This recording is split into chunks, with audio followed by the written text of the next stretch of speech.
विष्णूचं 31वावं नाव आहे संभवः. स्वेच्छया समीचीनं भवनम अस्य एति संभवः.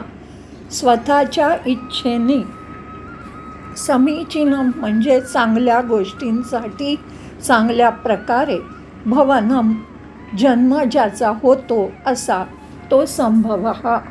गीतेमध्ये परमेश्वर म्हणतात, धर्मसंस्थापनार्थाय संभवामी युगे युगे.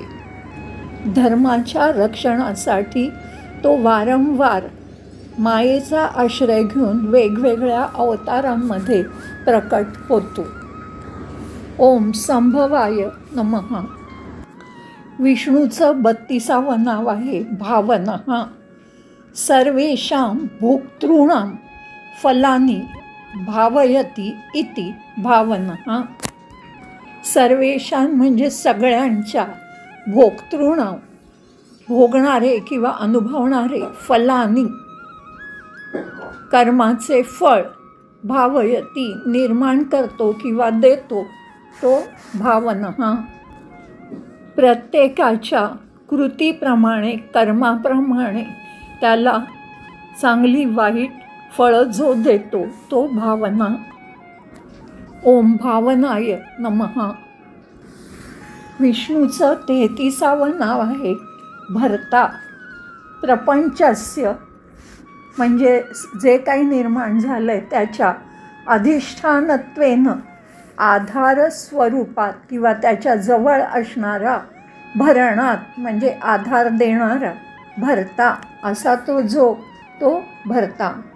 समस्त जीवांचा आधार बनून त्यांना संचलित करणारा, सगळ्यांची साथ देणारा असा जो तो भर्ता. ओम भर्त्रे नमः. 35वं विष्णूंचं नाव आहे प्रभुः. प्रकर्षेण म्हणजे प्रामुख्याने, महाभूतानी पंचमहाभूत, अस्मात् म्हणजे ज्याच्यापासून, जायंत जन्मतात इति प्रभवः. ज्याच्यापासून पंचमहाभूत निर्माण होतात, जन्मतात, की ज्यांच्या साह्याने पूर्ण विश्व तयार झालं आहे असा जो तो प्रभव.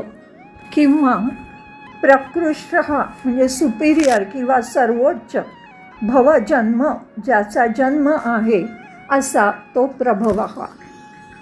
ओम प्रभवाय नमः. विष्णूचं 35वं नाव आहे प्रभुः. सर्वासु क्रियासु म्हणजे सर्व क्रियांमध्ये, सामर्थ्य अतिशयात सर्वोच्च सामर्थ्य असलेला असा प्रभुः. सर्व क्रियांमध्ये सर्वोच्च, सर्वात शक्तिशाली, सामर्थ्यवान जो असतो तो प्रभुः. ओम प्रभवे नमः.